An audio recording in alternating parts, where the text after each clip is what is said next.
Un saludo cordial. Me alegra mucho de poder de nuevo compartir con cada uno de ustedes. Los invito a que nos pongamos en manos del Señor para que podamos sacar frutos abundantes de este compartir, de esta enseñanza, de este crecimiento en nuestra fe.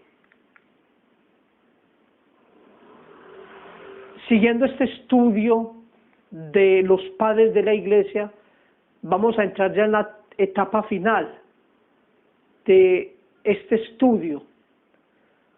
Hoy vamos a empezar con la primera parte de este quinto apartado de la patrología. Hoy vamos a ver dentro de la patrología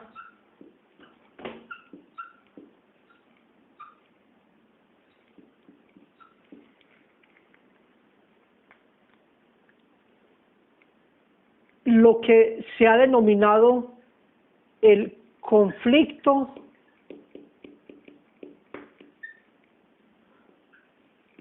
post-calcedoniano, que va desde el siglo VI hasta el siglo VIII. Bien, dentro de este proceso que tenemos, vamos a ver la primera parte en el día de hoy, que es el Concilio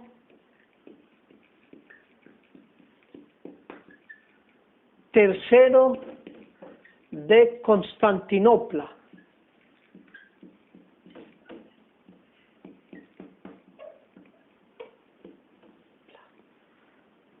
que va del año 680-681. Bien, en este concilio, ¿cuál fue la herejía que la Iglesia tuvo que enfrentarse, con la cual tuvo que debatir para poder sacar avante victoriosa la fe de la Iglesia? Bien, la herejía de este concilio se denominó el monotelismo.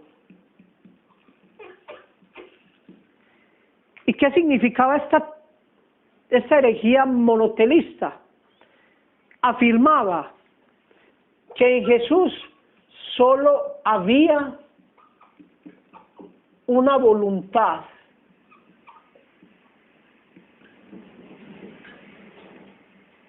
y era la divina.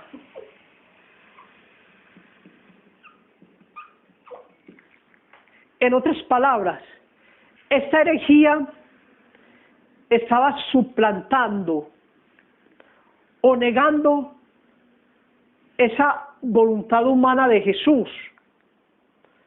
Según ellos, Jesús carecía de voluntad humana, porque no podían aceptar que esa voluntad humana de Cristo en algún momento se desviara, se alejara del camino, porque precisamente la voluntad nos lleva ¿a qué?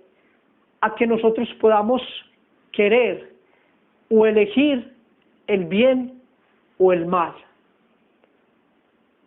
Según ellos querían evitar ese peligro de que Jesús hubiera esa voluntad para poderse orientar o elegir el camino inadecuado.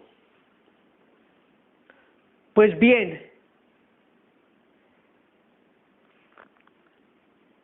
¿quiénes promovieron esta herejía? O más bien, esta herejía se dio dentro de un ambiente político, ya que habían muchos conflictos, ya que habían muchas disputas entre los que decían que en Cristo habían dos naturalezas y los que decían que solo había una. Ellos, para llegar a un acuerdo, llegaron a definir que en Cristo había una persona, dos naturalezas, pero una sola voluntad, la divina. Entonces, en cierta manera, como que esto llevó a que se pudieran calmar los ánimos entre los partidarios de las dos naturalezas y los partidarios de una sola naturaleza. Pero también esta herejía tenía ese peligro de que en Cristo su humanidad quedara fraccionada. Pues bien, ¿quién rebatió al monoteísmo? ¿O qué padre de la iglesia lo rebatió? Pues bien, tenemos aquí a un gran padre de la iglesia que es Máximo el Confesor.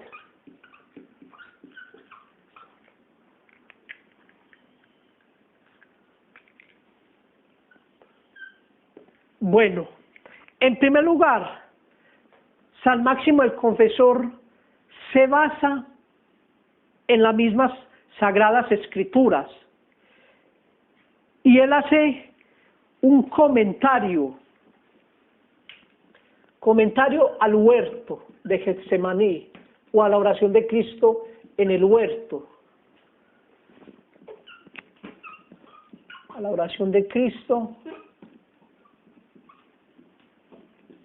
en el huerto, mostrando precisamente cómo Jesús, en ese momento de angustia, de agonía, de tristeza, Jesús, cómo se dirigió en su oración al Padre, diciéndole al Padre que no se hiciera su voluntad, sino la voluntad del Padre, mostrándonos que también su humanidad estaba estrechamente unida al Padre y que por lo tanto su voluntad no se iba a desviar del camino, de la misión que se le había encomendado. Él, partiendo de este hecho del huerto de Getsemaní, nos va a decir que realmente Cristo tuvo voluntad humana y que como humano su voluntad la unió a la voluntad del Padre y que por lo tanto él se abandonó a lo que el Padre quisiera. También otra cosa muy importante para tener en cuenta, y es que hablamos de una voluntad natural en el hombre, que le llaman la télesis,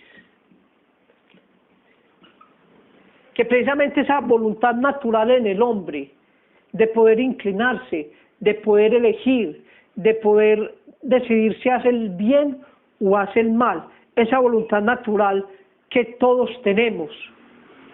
Pero frente a esto, San Máximo el Confesor decía, en primer lugar, que en Cristo no había juicio, porque el juicio nos lleva precisamente a querer cuestionar, a querer dudar de las cosas, y que por lo tanto el juicio nos puede desviar del camino. Y él va a decir que en Cristo no había juicio, de decir si algo es bueno o no, sino que simplemente su voluntad siempre, en todo momento, estaba determinada al bien. La voluntad de Cristo era una búlesis,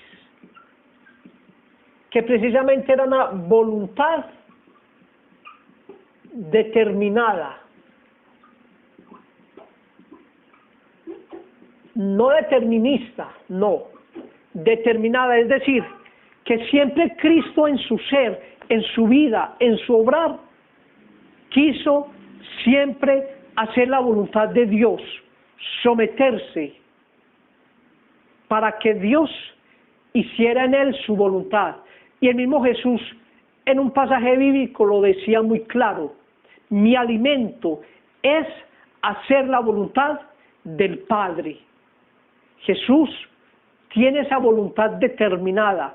Él siempre está para el bien. Y como nos dice la misma palabra de Dios, Jesús siempre pasó haciendo el bien, porque de su ser no podría brotar otra realidad más que el bien.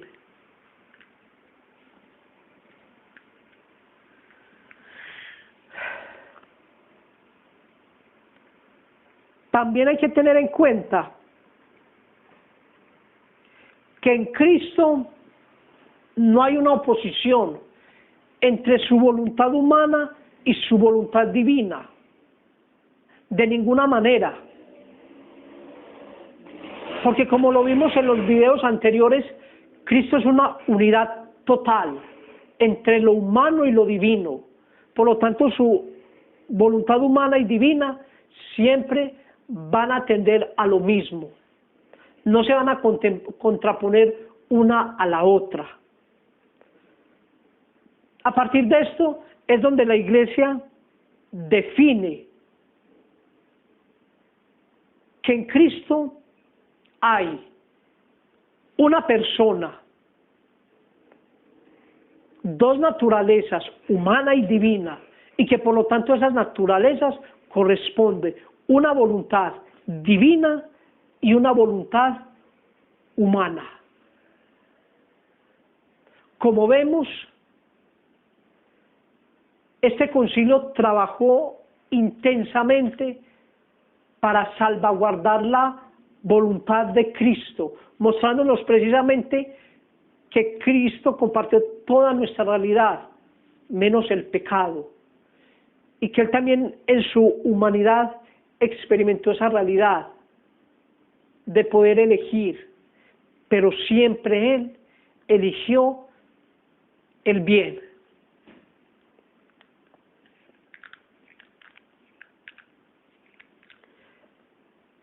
En conclusión, la voluntad humana y divina de Cristo siempre, siempre van a llevar a querer el bien.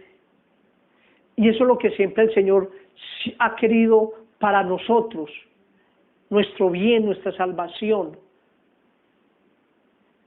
Y como lo dice la misma palabra de Dios, Dios quiere, está su voluntad de que todos nos salvemos, que realmente amemos más al Señor y que le demos gracias porque Él quiere lo mejor para nosotros. Que el Señor los bendiga y que nuestra Madre Santísima los acompañe.